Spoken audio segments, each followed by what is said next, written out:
नमस्कार, आप सभी का स्वागत है मेरे इस YouTube चैनल श्रवण सर पर। आज के इस वीडियो के अंदर हम संख्या पद्धति नंबर सिस्टम के बारे में पढ़ने वाले हैं। तो ये जो संख्या पद्धति का वीडियो है, ये जो है रीट के जो स्टूडेंट है जो मैथ्स से तैयारी कर रहे हैं, जो उसके सिलेबस को हम यहाँ पर कवर कर रहे हैं और यहाँ पर हम संख्या पद्धति के अंदर विभिन्न प्रकार की संख्याओं के बारे में अध्ययन करने वाले हैं। तो जो संख्याएँ हमारे आएंगी, उन संख्याओं के बारे में हम पूरी यहाँ पर जानकारी प्राप्त करेंगे। कौन कौन सी वो संख्याएं हैं, किससे उनको प्रदर्शित किया जाता है, क्या उनका मतलब होता है, वो सब कुछ हम इस वीडियो के अंदर जानने वाले हैं। तो चलिए शुरू करते हैं आज का वीडियो।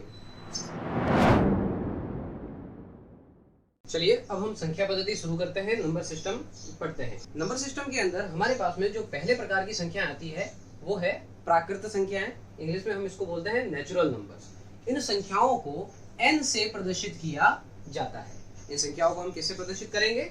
n से प्रदर्शित करेंगे। अब प्राकृत संख्याएं समझिए, ऐसी संख्याएं जो प्रकृति के अंदर है, मतलब प्रकृति की संख्याओं को हम प्राकृत संख्याएं बोलते हैं। अब प्रकृति की संख्याएं किस प्रकार? तो प्रकृति की बात हुई है तो हम चलो प्रकृति में पहुंच जाते हैं। तो आसपास का जो हमारा नेचर है, जैसे हम जंगल में पहुंच जाए तो जंगल के अंदर कई पेड़ लगे हुए हैं। मैंने बोल दिया कि आपको बताना है कि यहाँ पर कितने पेड़ हैं, तो आप वहाँ पर क्या करेंगे, गिनना शुरू कर देंगे और बताएंगे कि 1 पेड़ है, 2 पेड़ है, 3 पेड़ है, 4 पेड़ है। इस तरीके से आप पेड़ों को गिनेंगे, ठीक है। तो जब आप पेड़ों को गिनेंगे तो आपने शुरुआत कहाँ से की? आपने गिना कि 1 2 3 4, यहाँ से शुरुआत की। आपने यहाँ पर 0 से शुरुआत की क्या? नहीं की। तो जब कभी भी हम किसी भी वस्तु को गिनते हैं तो हम हमेशा 1 से शुरुआत करते हैं, 2 कहेंगे, 3 कहेंगे, 4 कहेंगे या इससे आगे वाली संख्याएं हम कहेंगे, लेकिन कभी भी हम उसको 0 से शुरू नहीं करेंगे। तो प्रकृति की जो भी संख्याएं होती है वो हमेशा कहाँ से शुरू होती है?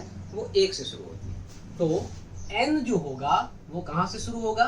1 से शुरू होगा। तो पहली संख्या 1 2 3 4 5 6 7 8 9, इस तरीके से आगे वाली संख्याएं हमें मिलेगी। तो प्राकृत संख्याएं कहाँ से शुरू हो रही है? 1 से शुरू हो रही है। तो इस बात का हमें यहाँ पर खास तौर से ध्यान रखना है कि प्राकृत संख्याएं शुरू कहाँ से होती है, ठीक है, क्योंकि इसका अंत तो अनंत है, ठीक है। मतलब ये कहाँ पर जाके खत्म होती है? तो हम कह देते हैं अनंत पर जाकर खत्म होती है। तो ये जो चिन्ह बनाया है, ये चिन्ह जो होता है वो अनंत का चिन्ह होता है। इंग्लिश में हम इसको बोलते हैं इन्फिनिटी।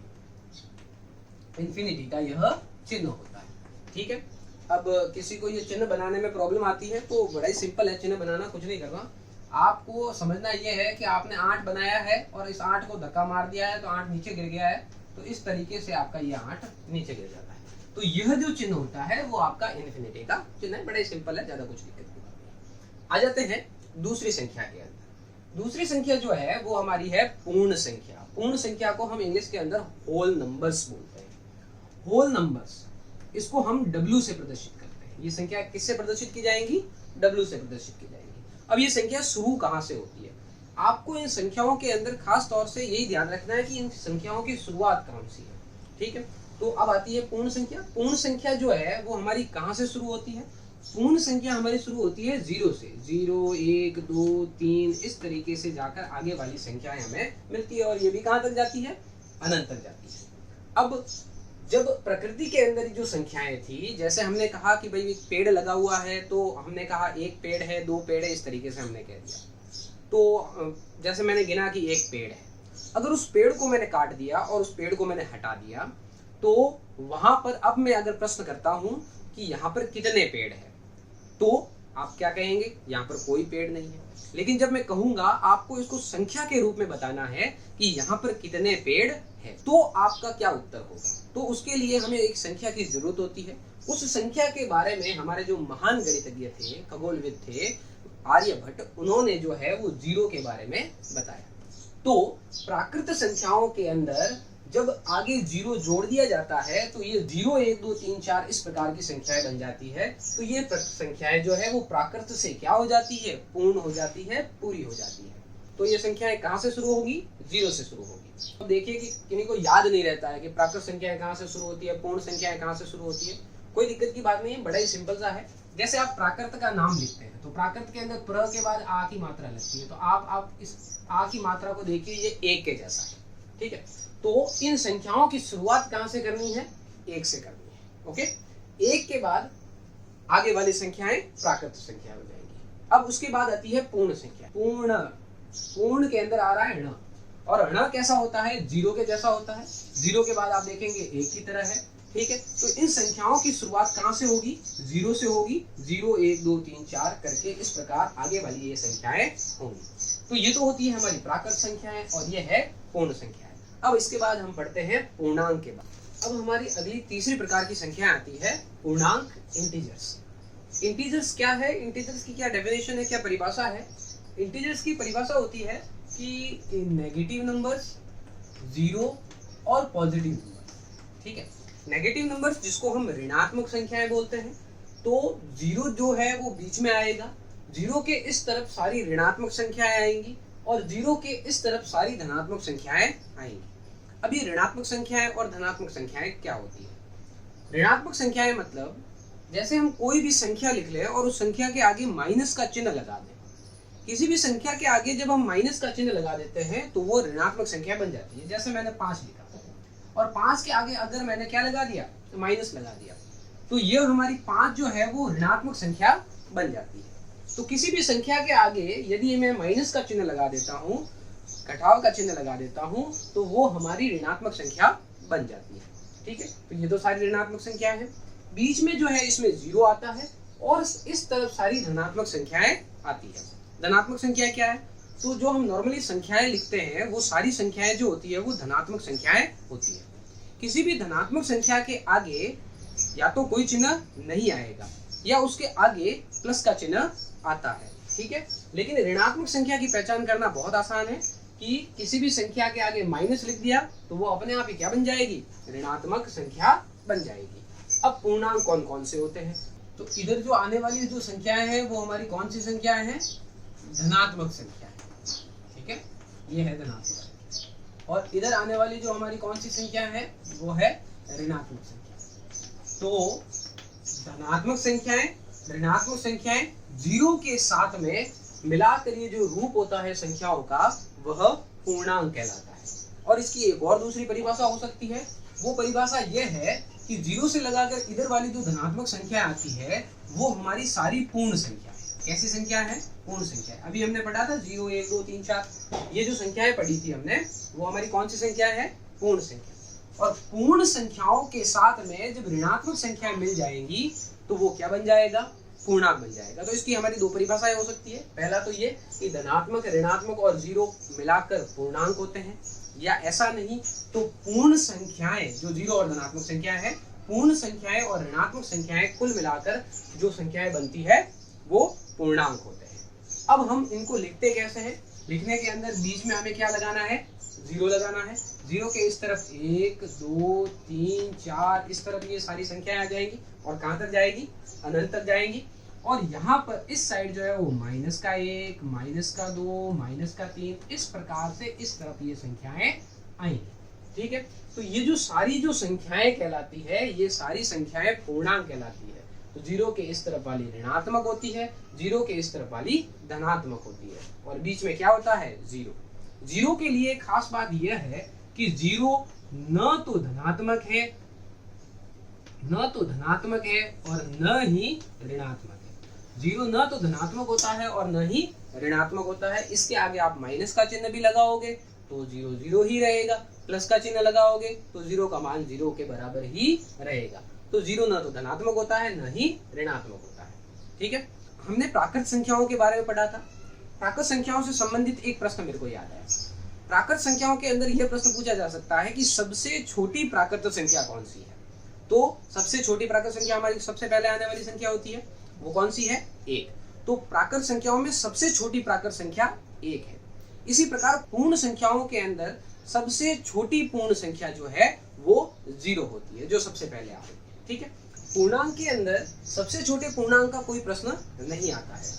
यहाँ पर कौन कौन से प्रश्न बन सकते हैं, यहाँ पर ऐसे प्रश्न बन सकते हैं कि ऐसा पूर्णांक बताइए जो न तो धनात्मक है और न ही ऋणात्मक है। तो वो पूर्णांक हमारा क्या हो जाएगा, 0 हो जाएगा। ये 0 जो है वो न तो धनात्मक होता है और न ही ऋणात्मक होता है। एक और प्रश्न ये बन सकता है कि सबसे छोटी धनात्मक संख्या कौन सी है, उसके बारे में जब पूछा जाएगा तो सबसे छोटी धनात्मक संख्या हमारी क्या होती है, 1 होती है। लेकिन जब सबसे बड़ी संख्या के बारे में पूछा जाएगा तो उसका कोई उत्तर नहीं है। इसी प्रकार यहाँ पर ऋणात्मक संख्याओं के अंदर, पूर्णांक के अंदर एक प्रश्न ऋणात्मक संख्याओं में ऐसा बन सकता है कि सबसे बड़ी ऋणात्मक संख्या कौन सी है। तो आप ध्यान से सुनना, सबसे बड़ी ऋणात्मक संख्या आपकी -1 है। जो आपका ये -1 है वो सबसे बड़ी ऋणात्मक संख्या है।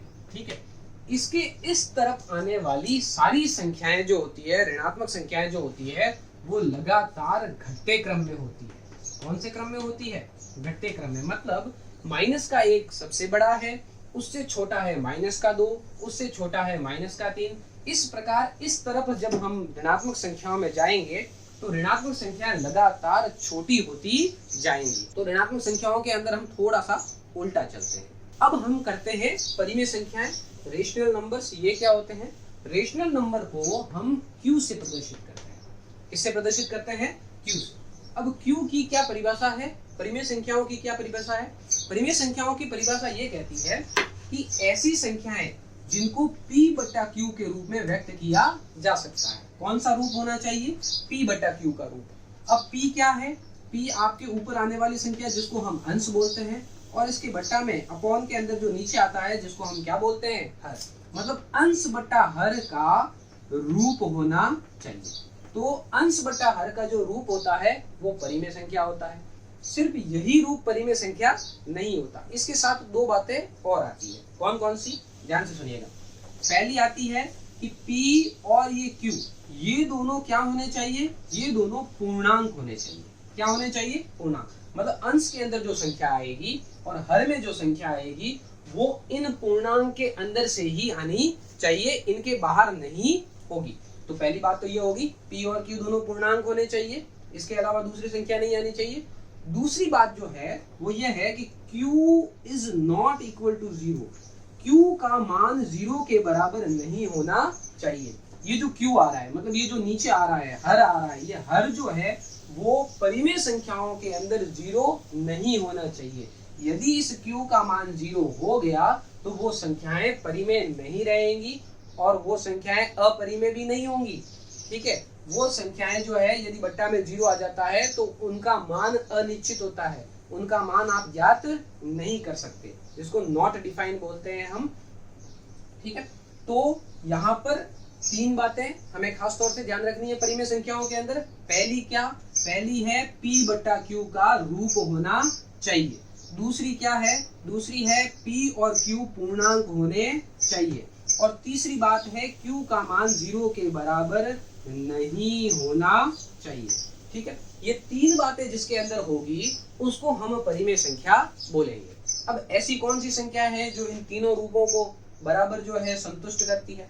तो जैसे मैंने एक संख्या लिख ली यहाँ पर 2/3, ये संख्या मैंने लिखी, ये संख्या एक परिमेय संख्या है। अब आपको कहा जाए कि बताइए ये परिमेय संख्या कैसे है, तो बहुत ही आसान सा है। पहले P/Q का रूप होना चाहिए, तो भाई P/Q का रूप है अंश बट्टा हर का रूप है 2/3। ठीक है, तो पहली शर्त तो ये पूरी कर रही है।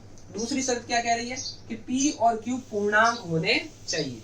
P और Q पूर्णांक होने चाहिए, इसका मतलब ये जो 2 आ रहा है 2 पूर्णांक में आना चाहिए। तो क्या 2 पूर्णांक में आ रहा है? बिल्कुल सही है, 2 पूर्णांक में आ रहा है। और ये 3 भी पूर्णांक होना चाहिए, तो 3 भी हमारा क्या है? पूर्णांक है। ठीक है, तो ये दोनों जो है दूसरी शर्त भी हमारी पूरी हो रही है कि P और Q पूर्णांक है। अब तीसरी बात जो खास है इसमें कि Q का मान 0 नहीं होना चाहिए। Q कहाँ आता है? नीचे आता है, हर होता है। ठीक है, इस 3 का मान 0 नहीं होना चाहिए। भाई 3 का मान तो 3 ही है, 3 का मान 0 कैसे हो सकता है? ठीक है, तो यह 2/3 हमारी क्या हो जाती है? एक परिमेय संख्या। अब हमारे पास में एक और प्रश्न आता है, जैसे मैंने लिख दिया 5। क्या 5 जो है वो एक परिमेय संख्या है? ऐसा प्रश्न हमें पूछ लिया जाए तो 5 परिमेय संख्या है या नहीं, उसका क्या उत्तर हो सकता है? तो 5 हमारी जो है वो एक परिमेय संख्या होती है। किस प्रकार होती है? चलो हम इस रूप के आधार पर इसको समझते हैं। तो बट्टा बट्टी का रूप होना चाहिए, अंश बट्टा हर का रूप होना चाहिए। तो 5 को अंश बट्टा हर के रूप में कैसे लिखा जा सकता है? कोई भी संख्या हमारे पास में है तो उस संख्या के बट्टा में, उस संख्या के अपॉन में हम 1 लिख सकते हैं, मतलब उसके अंदर 1 का भाग लगा सकते हैं। किसी भी संख्या में जब हम 1 का भाग लगाते हैं तो उस संख्या के ऊपर उसका कोई फर्क नहीं पड़ता है। 5/1 का मान पुनः 5 ही आता है। तो 5 को हम 5/1 लिख सकते हैं। तो यह हमारा p/q का रूप हो गया। पहली शर्त पूरी कर रहा है। दूसरी शर्त p और q पूर्णांक होने चाहिए। p ऊपर वाला p 5 पूर्णांक में आना चाहिए। तो 1 2 3 4 5 यहाँ पर 5 आगे आएगा, पूर्णांक है। ठीक है, नीचे जो हर आ रहा है वो हर भी पूर्णांक होना चाहिए। तो यहाँ पर देखिए 1 आ रहा है और 1 हमारा क्या है, पूर्णांक है। तो p और q दोनों पूर्णांक हो गए। तीसरी शर्त ये कहती है कि q का मान 0 नहीं होना चाहिए, जो नीचे वाला 0 नहीं होना चाहिए। तो आप देखिए ये 1 है, ठीक है, ये 0 नहीं है। तो 5/1 हमारी जो है वो एक परिमेय संख्या हो जाती है। तो इस प्रकार यह हम परिमेय संख्याओं को समझते हैं। अब हमारी परिमेय संख्याओं में एक बहुत ही बढ़िया प्रश्न आता है। वो प्रश्न ये है कि क्या 0 एक परिमेय संख्या है? 0 एक परिमेय संख्या है। जब इस तरीके का प्रश्न पूछ लिया जाता है, ये बहुत ही महत्वपूर्ण प्रश्न बनता है। पूछा क्या गया है, क्या 0 एक परिमेय संख्या है या नहीं? तो हम समझ लेते हैं 0 परिमेय संख्या है या नहीं। तो p/q का रूप होना चाहिए सबसे पहली बात। तो 0 को हम 0/1 लिख सकते हैं। अभी हमने कहा था किसी भी संख्या के बट्टा में 1 लगा दो, कोई फर्क नहीं पड़ेगा। तो 0 को हम 0/1 लिख सकते हैं। तो क्या यह p/q का रूप होता है? बिल्कुल ये p/q का रूप हो रहा है, अंश बटा हर का रूप हो रहा है। तो पहली शर्त पूरी कर रहा है। दूसरी शर्त है p और q पूर्णांक होने चाहिए। p ऊपर जो आ रहा है ये पूर्णांक होना चाहिए। तो क्या ये 0 पूर्णांक में आता है? बिल्कुल पूर्णांक में आता है। नीचे वाला हर जो है वो पूर्णांक में आता है। तो ये दोनों जो है हमारे क्या है, पूर्णांक है। और तीसरा q का मान 0 के बराबर नहीं होना चाहिए। ये जो नीचे आ रहा है, इस नीचे वाले का मान 0 के बराबर नहीं होना चाहिए। तो नीचे क्या आ रहा है, 1 आ रहा है, जो कि 0 नहीं है। अतः 0 एक परिमेय संख्या है। तो इसका उत्तर क्या हो जाएगा, हाँ 0 एक परिमेय संख्या है। तो इस प्रकार ये हमारी परिमेय संख्या होती है। और इस प्रकार के छोटे मोटे प्रश्न जो है उसके अंदर पूछ लिए जाते हैं। सबसे महत्वपूर्ण प्रश्न ये बनता है, इस प्रश्न को आप अच्छे तरीके से ध्यान में रखें।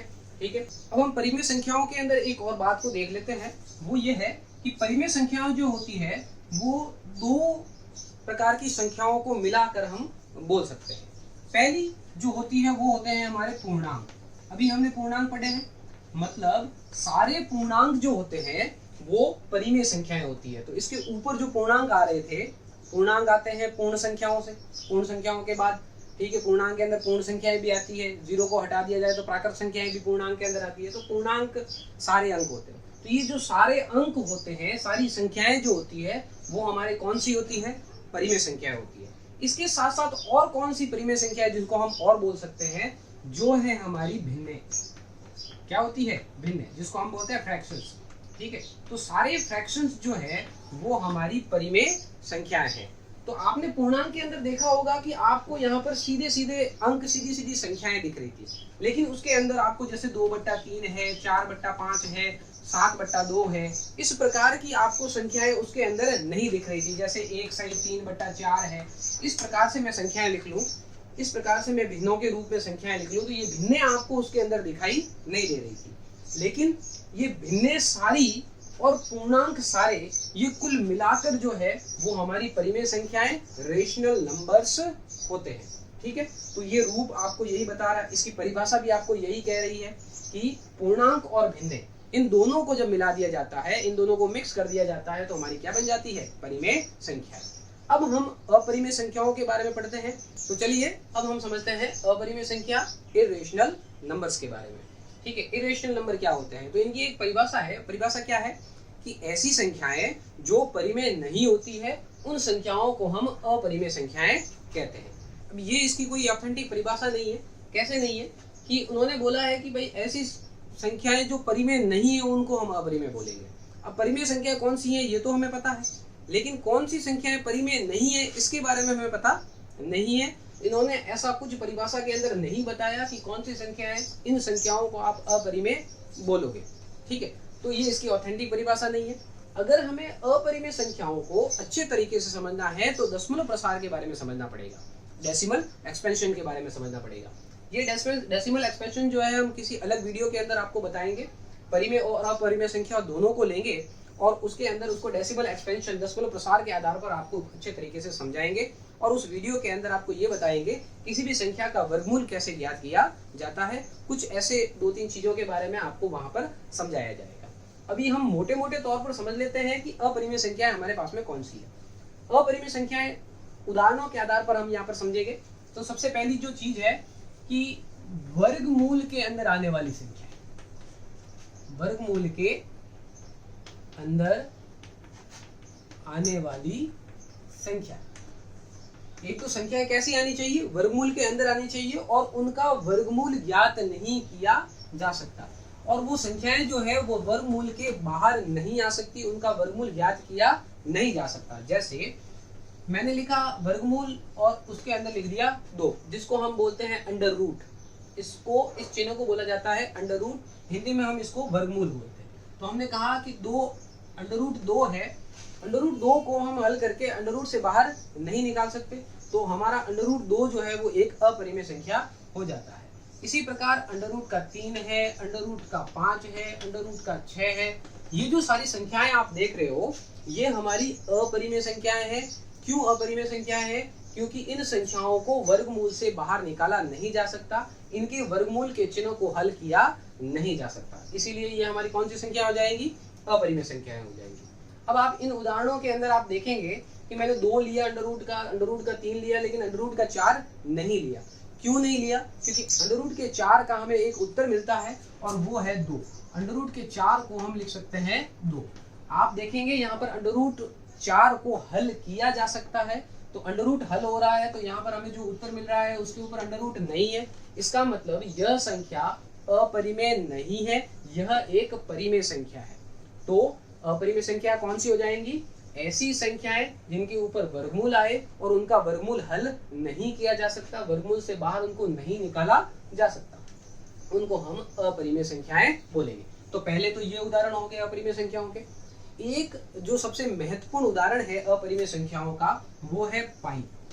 ये आप जो देख रहे हो इसका नाम है पाई और इसका जो मान होता है वो 3.14159 इस तरीके से इसका मान होता है।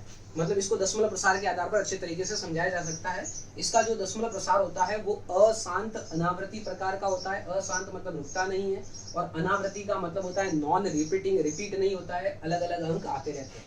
ठीक है, तो आपको तो सिर्फ इतना ध्यान रखना है कि पाई एक अपरिमेय संख्या है। कैसी संख्या है? यह एक अपरिमेय संख्या है। और सबसे महत्वपूर्ण प्रश्न बनता है, तो अवश्य में एक प्रश्न पूछा जा सकता है पाई के लिए, यह एक कौन सी संख्या है? आपको ऑप्शन दे देगा, तो आपको उसके अंदर चूज करना है यह एक अपरिमेय संख्या है।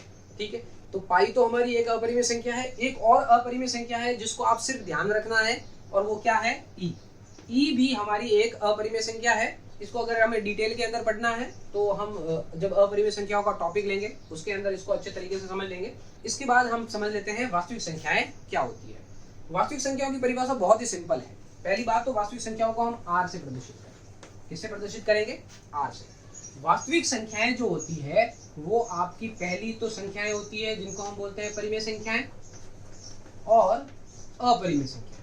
अपरिमेय संख्याएं और परिमेय संख्याएं, इन दोनों को जब मैं मिला देता हूं मतलब मेरा ये है कि परिमेय संख्या और अपरिमेय संख्या ये दोनों मिलाकर संख्याएं कहलाती है अपनी वास्तविक संख्याएं।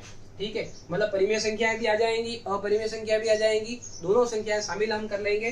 तो ऐसी संख्याओं का जो मिक्सचर होता है, ऐसी संख्याओं का जो समुच्चय सेट होता है, उसको हम वास्तविक संख्याएं बोलते हैं। चलिए अब हम एक और प्रश्न के बारे में यहाँ पर बात करते हैं कि जैसे अंडर रूट 2 लिखा हुआ है हमारे सामने। अंडर रूट 2 को मैं यहाँ पर अंडर रूट 2 के बट्टा में 1 लगा सकता हूँ। मैंने अभी आपको बताया था थोड़ी देर पहले कि किसी भी संख्या के बट्टा में आप 1 लगा सकते हो। ठीक है, तो आपने देखा कि ये तो ये बट्टा बट्टी का रूप हो गया, पी बट्टा क्यू का रूप हो गया। ठीक है, तो क्या यह एक परिमेय संख्या हो सकती है? ठीक है, ये एक अच्छा सा प्रश्न बनता है यहाँ पर कि भाई आपने अंडर रूट 2 के बट्टा में आपने 1 लगा दिया, तो ये आपके पी बटा क्यू का रूप हो गया। क्या यह एक परिमेय संख्या हो सकती है? तो इसका उत्तर आप क्या दोगे? ठीक है, तो इसका उत्तर जो है आपकी परिमेय संख्याओं की जो परिभाषा थी, उसके जो वो 3 शर्तें थी, वही आपको इसका उत्तर दे देगी। तो देखो सबसे पहले कि पी बटा क्यू का रूप होना चाहिए। पहली शर्त तो ये आ रही है कि भाई पी बटा क्यू का रूप होना चाहिए, अंडर रूट 2 बटा 1 आ रहा है, कोई दिक्कत की बात नहीं। दूसरी शर्त जो है वह इसका खंडन करेगी। यहाँ पर क्या बताएगी कि P और Q क्या होने चाहिए, पूर्णांक होने चाहिए। मतलब जो अंश में आ रहा है और जो हर में आ रहा है, ये दोनों क्या होने चाहिए, पूर्णांक होने चाहिए, इंटीजर होने चाहिए। अब आप देखिए हर के अंदर क्या आ रहा है, एक आ रहा है, तो एक तो पूर्णांक है, लेकिन जो अंश में आ रहा है वो आ रहा है आपका √2। आपने देखा होगा कि √2 आपके पूर्णांक के अंदर कहीं नहीं आ रहा है, ठीक है। परिमेय संख्याओं की दूसरी शर्त कहती है कि P और Q क्या होने चाहिए, पूर्णांक होने चाहिए।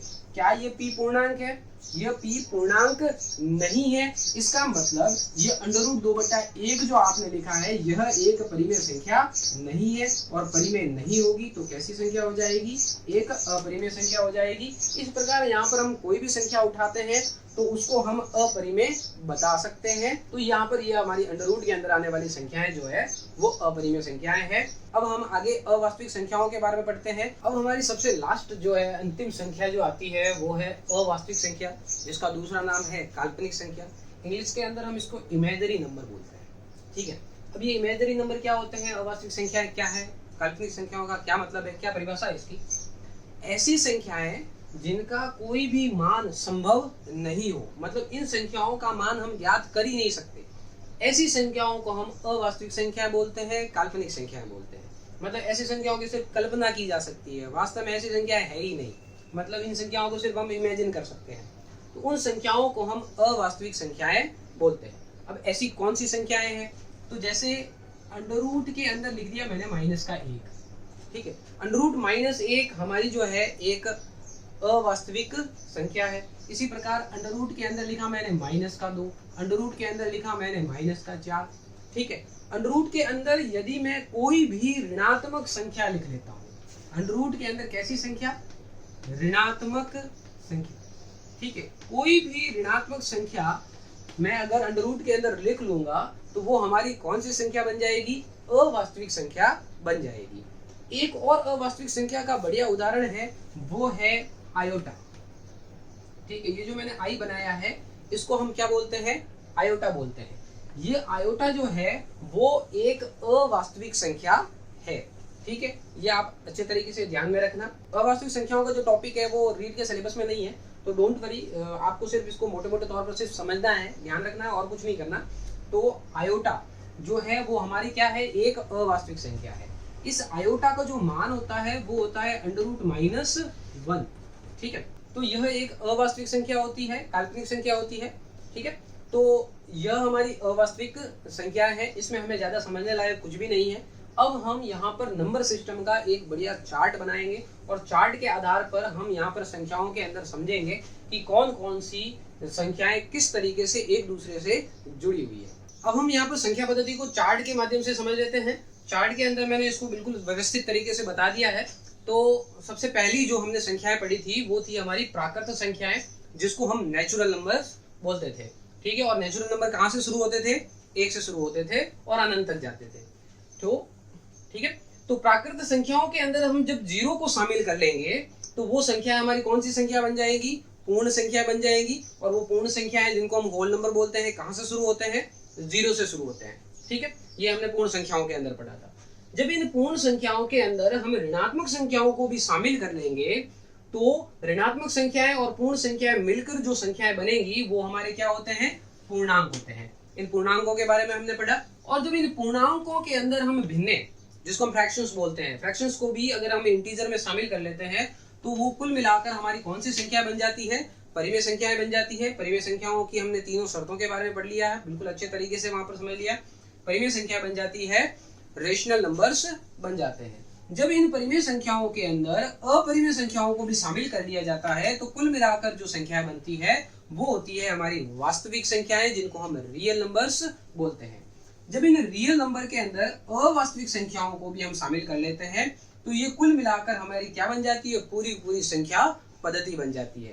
तो हमारी संख्या पद्धति के अंदर 2 प्रकार की संख्याएं होती है, 2 प्रकार की संख्याओं से मिलकर बनी होती है। एक तो वास्तविक संख्याएं और एक अवास्तविक संख्याएं, जिनको हम काल्पनिक संख्याएं भी बोलते हैं। तो इन दोनों को मिलाकर क्या बनती है, संख्या पद्धति। ये वास्तविक संख्याएं जो होती है वो परिमेय और अपरिमेय संख्याओं को मिलाकर बोलते हैं, ठीक है। तो वास्तविक संख्याओं में कौन सी 2 संख्याएं आती है, एक तो आती है परिमेय और एक आती है अपरिमेय। तो इस प्रकार ये हमारी पूरी संख्या पद्धति है। रीट के स्टूडेंट्स के लिए ये वीडियो बहुत ही ज़्यादा हेल्पफुल रहेगी, और जो भी कंपटीशन की तैयारी कर रहे हैं, अदर कंपटीशन की तैयारी कर रहे हैं और उनके सिलेबस के अंदर संख्या पद्धति नंबर सिस्टम वाला टॉपिक है, तो उनके लिए भी यह वीडियो बहुत ही ज़्यादा हेल्पफुल रहेगी, क्योंकि हमने लगभग सारी संख्याओं के बारे में इसके अंदर बात की है। आशा करता हूँ ये आपको वीडियो अच्छी लगी होगी। अगर आपको ये वीडियो अच्छी लगी है तो लाइक करें, शेयर करें अपने दोस्तों के साथ में जो कंपटीशन की तैयारी कर रहे हैं, और हमारे चैनल को सब्सक्राइब करना ना भूलें। Thank you.